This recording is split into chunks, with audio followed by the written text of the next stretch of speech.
চন্দ্রগুপ্ত চন্দ্রগুপ্ত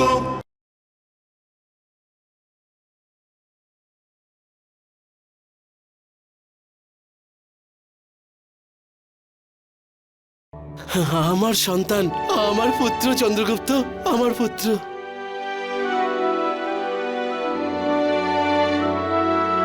তুই কি আমাদের মূর্খ ভেবেছিস? মূর্খ ভেবেছিস কি আমাদের?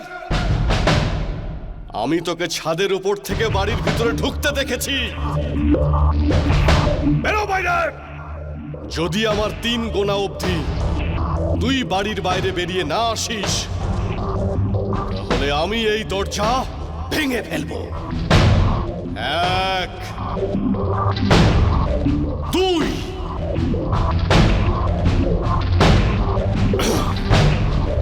এবার তো শুধু 3 বলাই বাকি আছে, শুধু 3। আমাদের চারিদিক থেকে ঘিরে ফেলেছে চন্দ্রগুপ্ত, এখন বাঁচার আর কোনো উপায় নেই।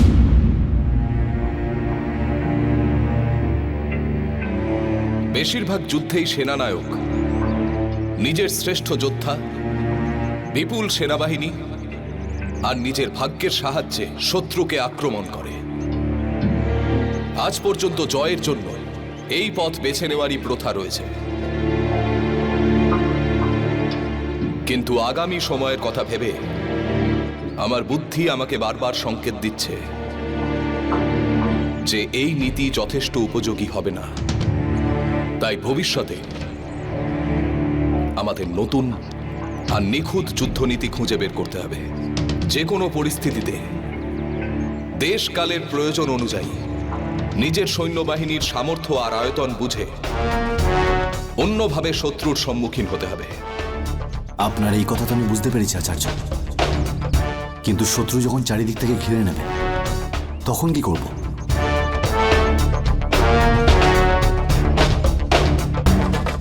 শত্রুর মনোযোগ অন্যদিকে কেন্দ্রীভূত করে পালিয়ে যাওয়া ছাড়া আর কোনো পথ নেই।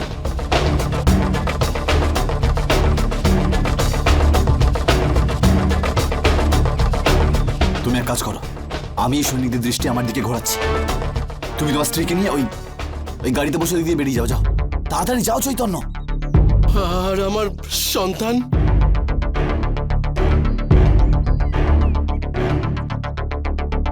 এ তো ক্ষত্রিয়দের আগামী দিনের চিহ্ন চৈতন্য। ওকে বিপদের মুখে কি করে ফেলবো আমি? একে আমি আমার সঙ্গে নিয়ে যাচ্ছি, তুমি যাও। তুমি যে রাস্তার কথা বলছো তাতে তো আমরা আরো বিপদে পড়ে যাব। বিশ্বাস চৈতন্য, বিশ্বাস, সব ভালো হবে।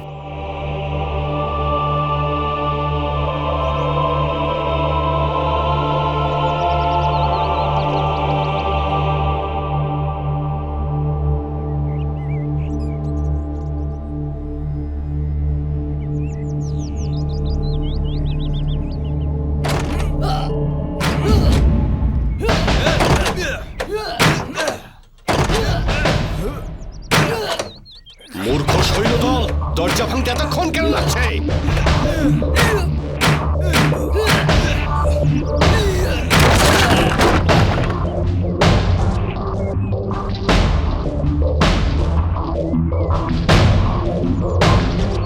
তোমরা আমাকেই খুঁজছো তো?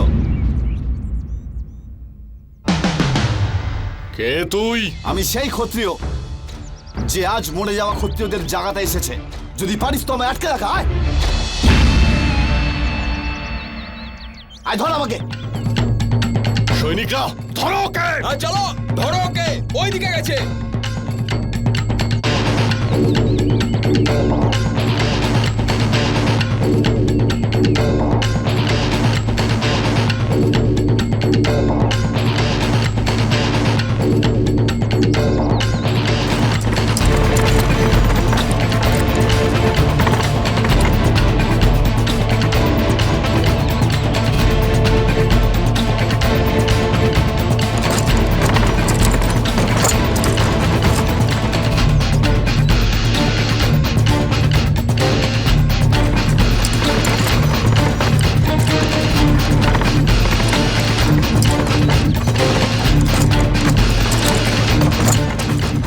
পিছনে যাও, আমি ওর পিছনে যাচ্ছি।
আবার একবার জীবন বাঁচানোর জন্য ধন্যবাদ। চন্দু, তুই ঠিক আছিস তো? আমাদের এখান থেকে এক্ষুনি যেতে হবে। সেনাপতি আরো সৈনিককে আনতে গেছে।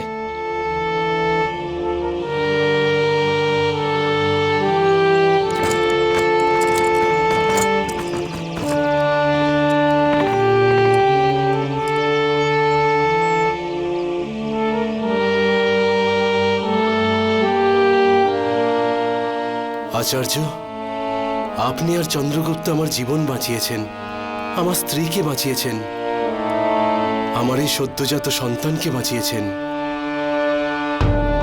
এখন আমি আর বড় হওয়ার পর আমার পুত্র আপনার সৈনিক হবে আচার্য। আপনার জন্য লড়াই করব, আপনার জন্য মরব। এখন আপনি আমার এই সদ্যজাত সন্তানের নামকরণ করুন আচার্য।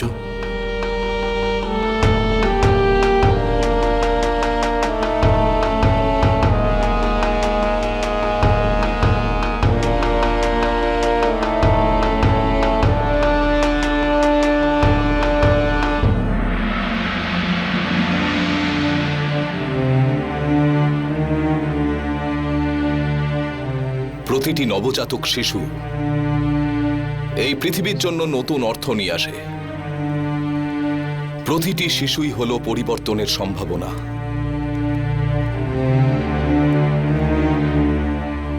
আর এই শিশুটি বিশেষ, কারণ ও ওর সঙ্গে মহান ঘটনার সংকেত নিয়ে এসেছে। নিজের সঙ্গে একটা নতুন ভোরের সম্ভাবনা এনেছে।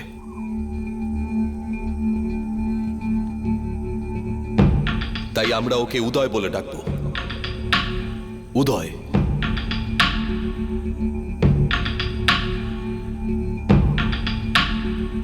এখন থেকে ওর নাম উদয়। আর আমি কামনা করি ও রাজগ্রহের মানুষদের জীবনে উদয় নিয়ে আসবে।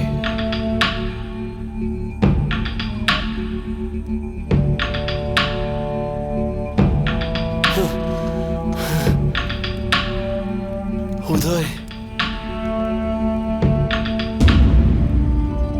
উদয়, পুষ্পলতা, পুষ্পলতা, পুষ্পলতা দেখো, আচার্য আমাদের সদ্যজাত সন্তানের নাম উদয় রেখেছেন। উদয়, এখন আর ভয়ের কোনো কারণ নেই পুষ্পলতা, আমরা সুরক্ষিত আছি, সুরক্ষিত আছি। চন্দ্রগুপ্ত, ভালো হয়েছে তুমি ওদের এখানে নিয়ে এসেছো। খবর পেয়েছি যে ভদ্রশাল রাজগ্রহে আসছে। যদি ও এখানকার গতিবিধিতে যোগদান করে তাহলে সংকট আরো বাড়বে। ও কারুর প্রতি দয়া প্রদর্শন করতে জানেই না, তাই আসতেই চৈতন্য আর ওর পরিবারকে খুঁজে পাওয়ার জন্য আকাশ পাতাল এক করে দেবে।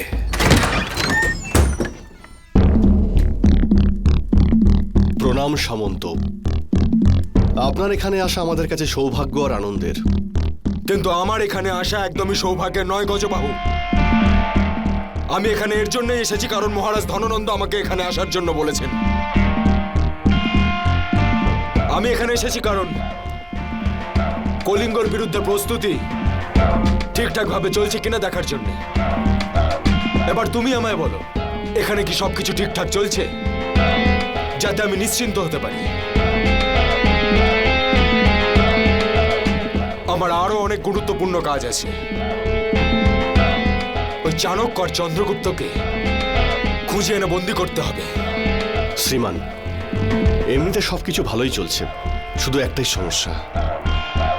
কিন্তু আপনি একদম চিন্তা করবেন না, সেটা একটা সামান্য ব্যাপার, আমরা সামলে নেব। আপনি নিশ্চিন্ত হয়ে আপনার গুরুত্বপূর্ণ কাজ করার জন্য ফিরে যেতে পারেন। সেই সমস্যাটা কি আমি জানতে চাই।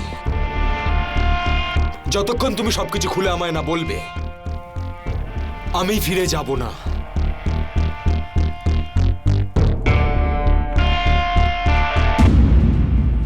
চৈতন্য, হ্যাঁ আচার্য।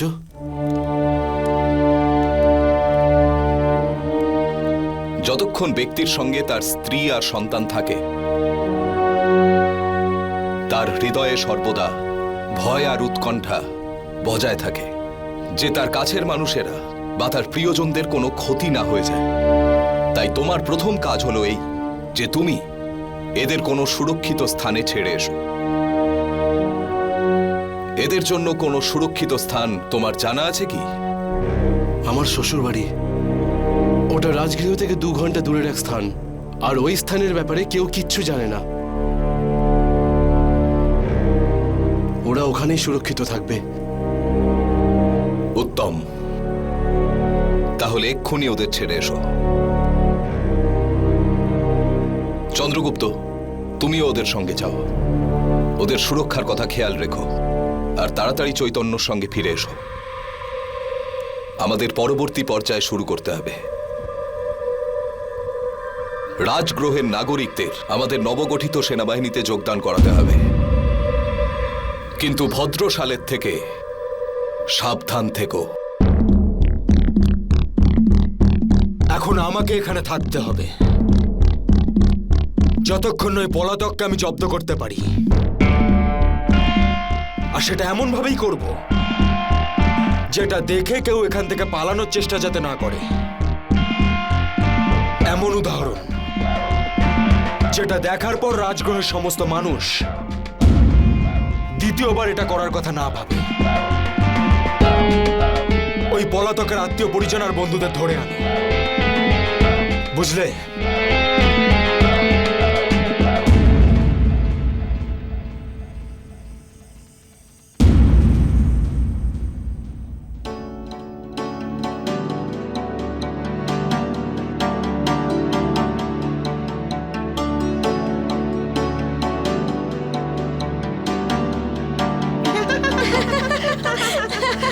এতদিন যত রাজকুমার এসেছেন সবাই তো এরকমই ভিড় ছিলেন। আরে কোথায় আমাদের রাজকুমারী আর কোথায় এ? দুজনকে কোনোভাবেই মানায় না। আমি শুনলাম সামন্ত ভদ্রশালা নাকি স্বয়ংবরে আসছেন।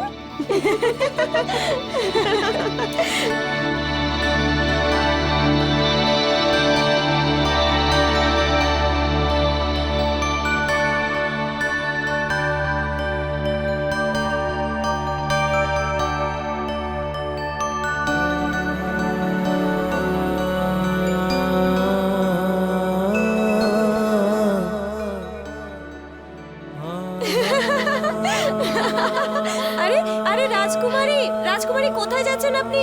রাজকুমারী,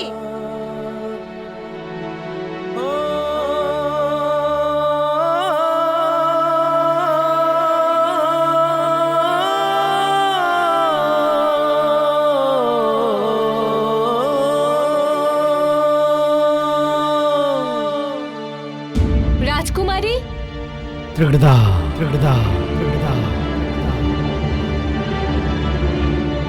তুমি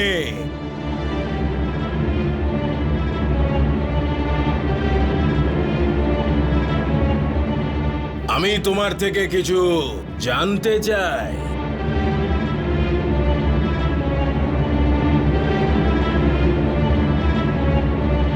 এসো।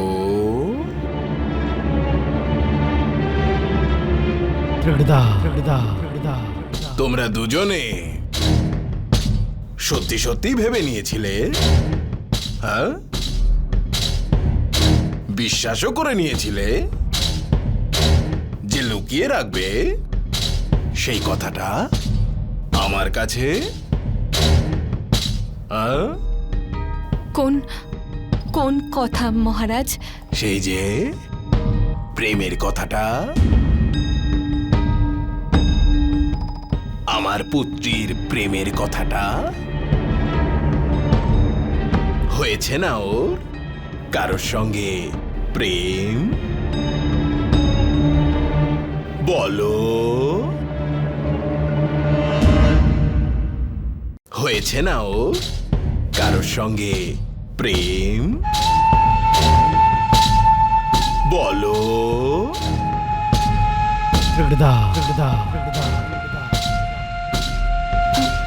আসলে মহারাজ, ও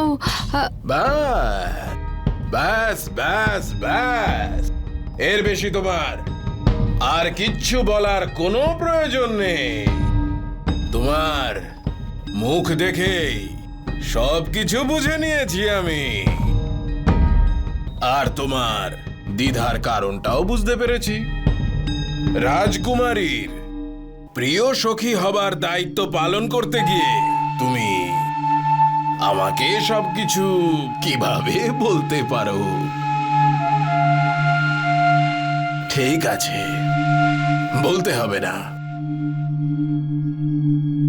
আচ্ছা শোনো, যদি তোমার এই খেলাটা তোমার নিয়ম অনুসারেই খেলা হয়, কেউ কারো নাম নেবে না, তুমি শুধু আমার প্রশ্নে হ্যাঁ তে মাথা নাড়িয়ে কিংবা না তে মাথা নাড়িয়ে উত্তর দেবে। তাহলে খেলাটা আরম্ভ করি। মাথা নাড়াও। হ্যাঁ, সে বীর, যোদ্ধা, সাহসী, নির্ভীক, তাই না?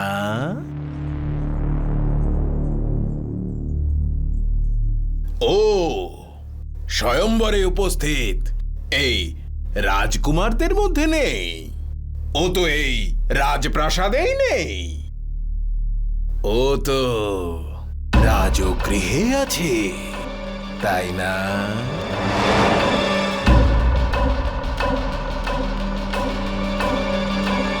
তাই না?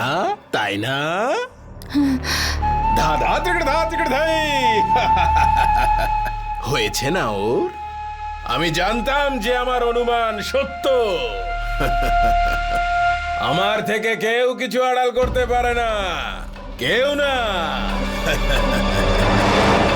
লুকোতে পারে? তাহলে মাথা নাড়াও।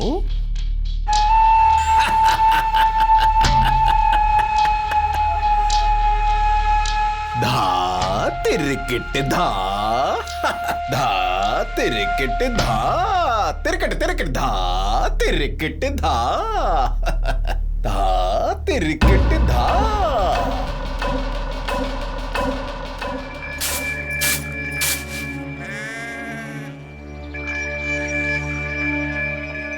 ওই যে ওইখানে হলো আমার শ্বশুরবাড়ি, আমরা ওকে ওখানেই রেখে ফিরে যাই। চলো। ঠিক আছে, তুমি যাও, আমি এখানে থেকে নজর রাখছি। কে বলতে পারে কেউ আমাদের পিছু নিয়েছে।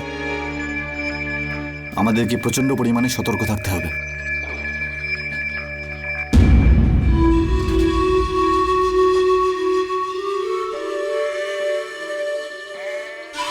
যাও। এসো।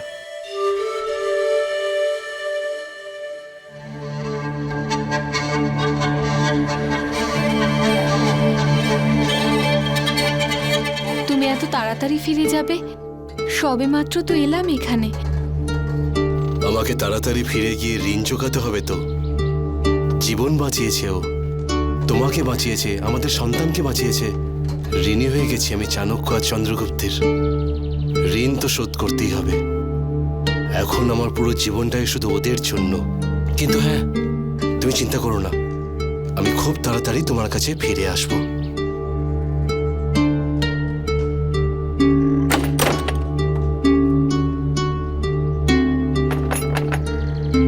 কে ওখানে? আমি চৈতন্য, আপনার জামাই। দরজা খুলুন।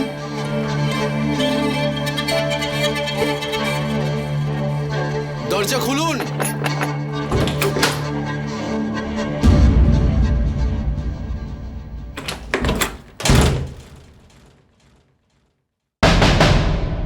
বাবা! বাবা! বাবা! বাবা! বাবা, কি হয়েছে তোমার? বাবা! বাবা, চোখ খোলো। মা, কি হয়েছে তোমার? বাবা! বাবা, চোখ খোলো।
সেই পলাতক চৈতন্যর মাতা পিতা।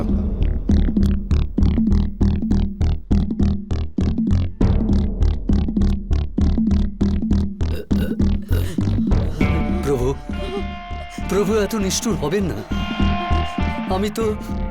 আমি তো নিজেই আমার ছেলেকে মগধ সেনার অগ্রিমপন্থীতে মরবার জন্য পাঠিয়েছিলাম, যাতে মগধ আমাদের সুরক্ষা করে। প্রভু, আমি জানি যে চৈতন্য যা কিছু করেছে তার জন্য ওর স্বার্থ ছিল। ওর স্বার্থের জন্য আমাদের জীবন সংকটে ফেলেছে।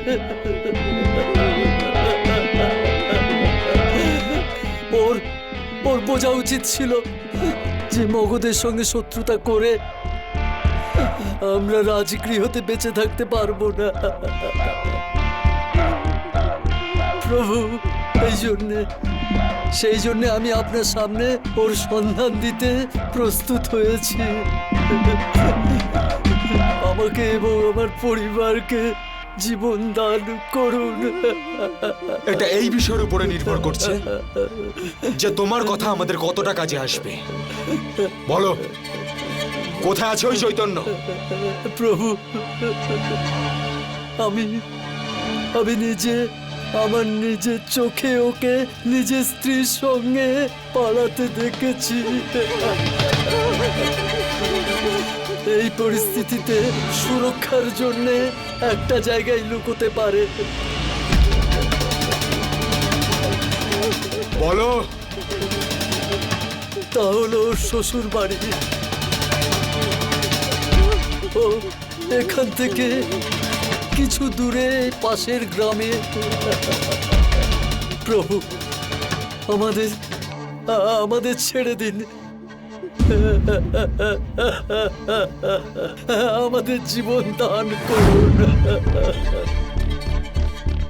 মগধের সেনার কাছ থেকে পালানোর পরে কেউ আর গল্প বলার জন্যে জীবিত থাকে না।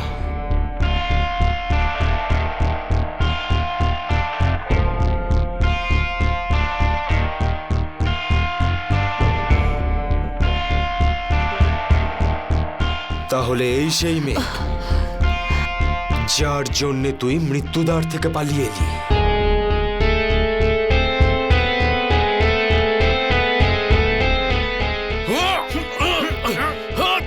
পালাও পুষ্পলতা, পালিয়ে যাও এখান থেকে। আমি দেখে নেবো এদেরকে। তুমি পালিয়ে যাও এখান থেকে, পালিয়ে যাও এখান থেকে, পালিয়ে যাও পুষ্পলতা।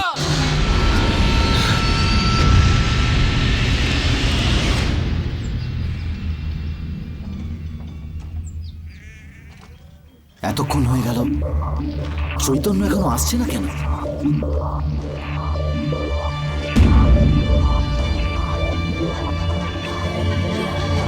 এগিয়ে আসবেন না, এগিয়ে আসবেন না, নয়তো মেরে ফেলবো আপনাকে। তুমি পালাও পুষ্পলতা এখান থেকে।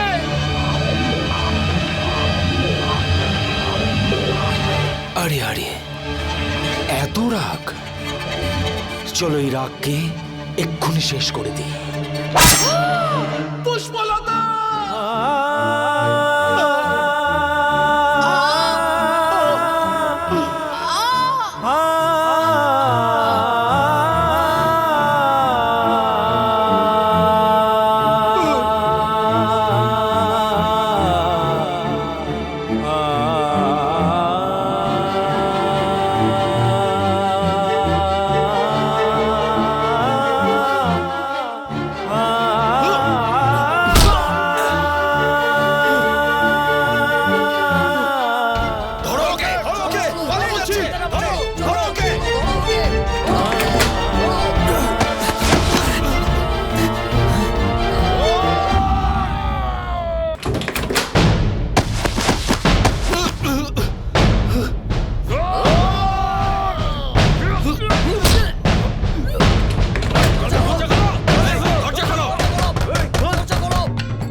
দরজাটা খোলো, না হলে ভেঙে ফেলবো।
চৈতন্য, চৈতন্য, চৈতন্য, কি আছে?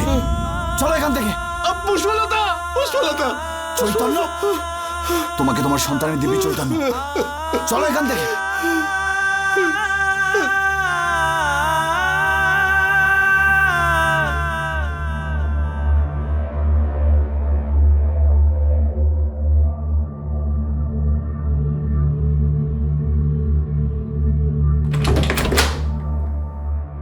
এসব কি গজে বাহু? সামন্ত, এক যোদ্ধা ওই পলাতকের সঙ্গে এখানে এসেছিল, আর সে আমাদের উপর আক্রমণ করে। একজন যোদ্ধা তোমাদের সবাইকে হারিয়ে দিল। কে হতে পারে ও? আমি জানি না, আমি ওকে এর আগে এখানে কখনো দেখিনি। যাও, ধরে আনো ওকে।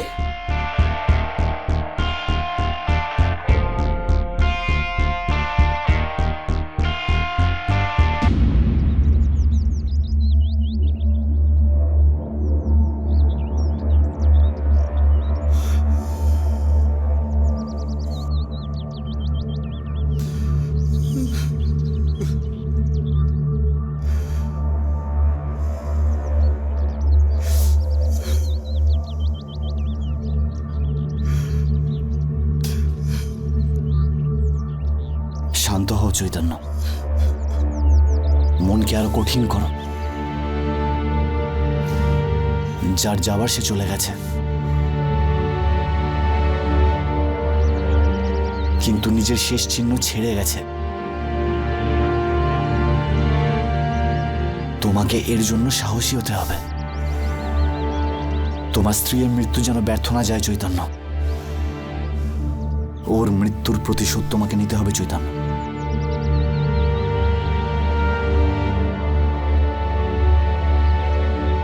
এখন যাই করি তাতে কি আর যায় আসে? ও তো চলে গেছে। আমি ভেবেছিলাম যে প্রেম থাকলে সব কষ্ট হার মেনে যায়। আমি তো বিপদের চরম মুহূর্তেও প্রেমের সঙ্গ ছাড়িনি। নিজের পরিবারের সবার জীবন বিপদের মুখে ঠেলে দিয়েও প্রেমের সঙ্গ ছাড়িনি। ওর কাছে ফিরেও এসেছিলাম, আর ও আমার চোখের সামনে চলে গেল চিরদিনের মতো। তা আবার এত দূর যে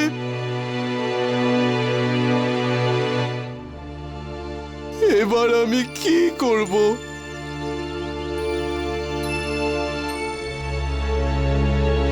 যে আমাদের সারা জীবনের সাথী হয়ে যায়,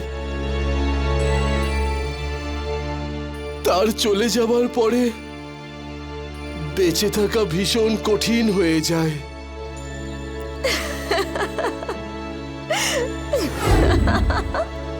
আচ্ছা আচ্ছা, তুমি তুমি কেঁদো না। আমি হব না হয় তোমার মা। দেখো, জীবনে যদি কোনোদিন তুমি দুঃখ পাও, তাহলে আমাকে এসে বলো তুমি, আমি সব ঠিক করে দেব।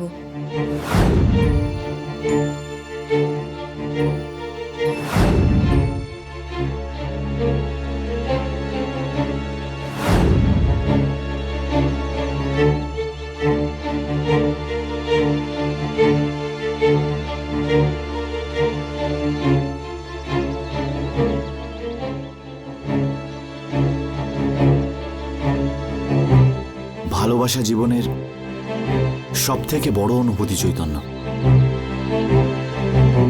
এই দেখো তোমার পুত্র, ভালোবাসার জন্যই হয়েছে না এটা? এবার একে তোমায় সামলাতে হবে। তোমার স্ত্রীর স্মৃতি নিয়ে একে বড় করতে হবে।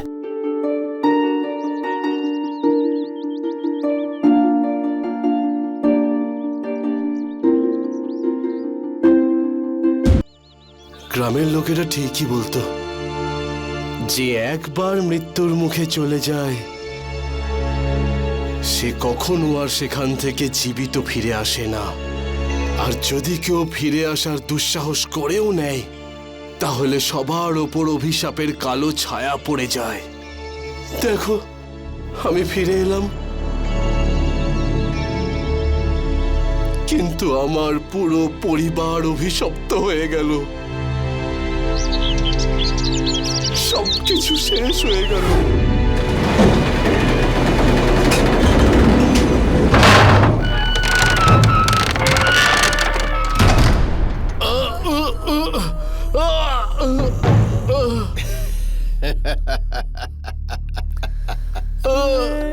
মরে যাওয়ার আগে শত্রু দলের যতগুলো সৈন্যকে তোমরা মারতে পারবে মেরে ফেলবে, কারণ যখন ওরা তোমাদের মারতে মারতে হাঁপিয়ে উঠবে, তখন আমাদের সশস্ত্র দলের সৈনিকরা ওদের মেরে ফেলবে। বুঝতে পেরেছিস? তুই বুঝতে পেরেছিস? ওখানে মৃত্যুর মুখে যাওয়া প্রত্যেকটা সৈনিক জানে তাদের ভবিষ্যৎ কি হতে চলেছে। সবার নিয়তিতে শুধু মৃত্যু লেখা থাকে, আর ওরা সবাই ওই ভয়ে ডুবে নিজের মৃত্যুর জন্য অপেক্ষা করতে করতে কাঁপতে থাকে। নিয়তির লেখা কেউ বদলাতে পারে না।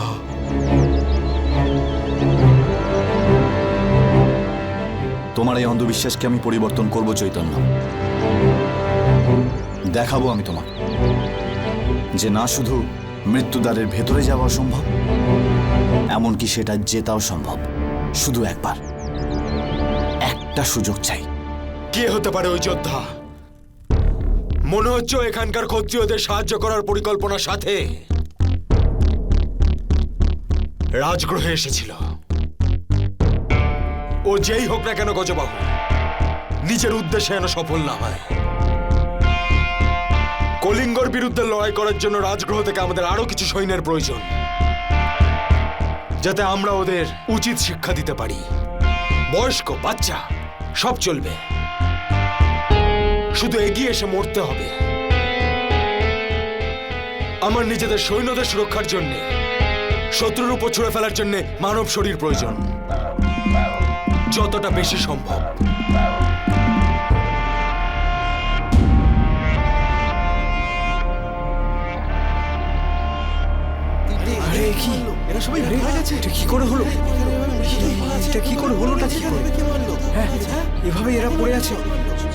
এদের সবার সাথে এটাই হওয়ার ছিল। চৈতন্যের দুর্গ থেকে ফিরে আসাই উচিত ছিল না।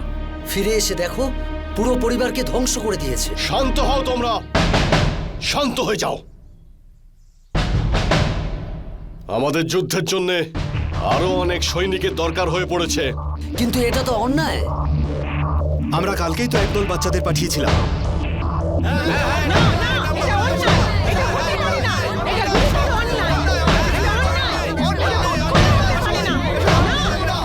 শান্ত হও তোমরা, শান্ত হও। এই মুহূর্তে যা পরিস্থিতি, তাতে ভর্তির নিয়মে কিছু পরিবর্তন করা হয়েছে।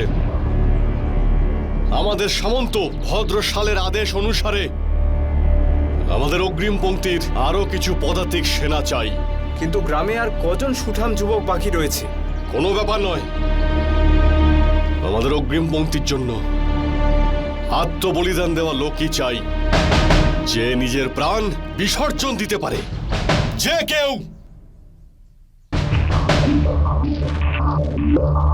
সৈনিকরা এই গ্রাম থেকে যত বুড়ো আর বাচ্চাদের ধরে নিয়ে যেতে পারবে ধরে নিয়ে চলো, যাও।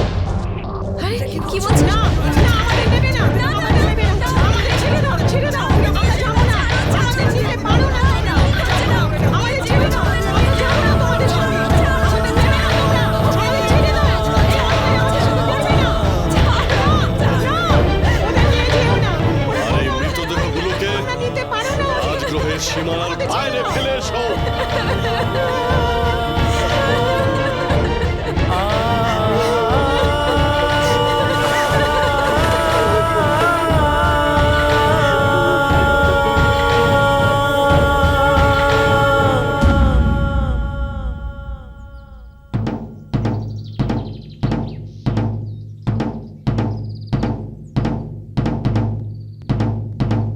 দেখে নিয়েছো গ্রামবাসীরা?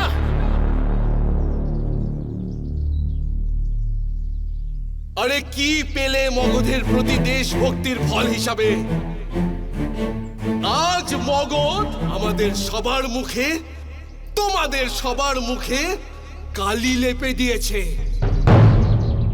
জানিয়ে দিয়েছে যে আমাদের ব্যাপারে ওদের চিন্তা ভাবনা কি। আর আপনারা সবাই আজ এখানে কোনো দৈব চমৎকারের জন্য দাঁড়িয়ে অপেক্ষা করছেন। কোনো চমৎকার হবে না। মগধ আমাদের এইভাবেই বেছে বেছে নিজের সেনাদের সামনে অসহায় নিরস্ত্র দাঁড় করিয়ে শত্রু সৈনিকদের হাতে মরতে বাধ্য করবে। কিন্তু আপনাদের কারোর রক্ত গরম হবে না। আরে কিসের ভয়? আরে কি নিয়ে এত ভয় পাও এই মগধকে? আপনারা সবাই তো অনেক আগে থেকেই মরে গেছেন, তাহলে কিসের ভয়? মনে হচ্ছে চৈতন্য পাগল হয়ে গেছে। মৃত্যুর মুখে যাওয়ার পরে আজ পর্যন্ত কেউ ফিরে এসেছে? এই সব কিছু অভিশাপের জন্য বলছে। এই সব কিছু মিথ্যে, সম্পূর্ণ মিথ্যে। আমি মৃত্যুর মুখে গিয়ে সেখান থেকে ফিরে এসেছি জীবিত, কিন্তু তারপরেও তোমাদের রক্ত গরম হবে না। তাহলে নাও, তোমাদের সবার চোখ খোলার জন্য তোমাদের সবার সামনে ও মৃত্যুর মুখে পদার্পণ করবে, আর তোমাদের সকলের চোখের সামনে ও জীবিত ফিরে এসে দেখিয়ে দেবে, মৃত্যুকেও নিজের দাসী বানিয়ে দেখিয়ে দেবে। কে সেই সাহসী?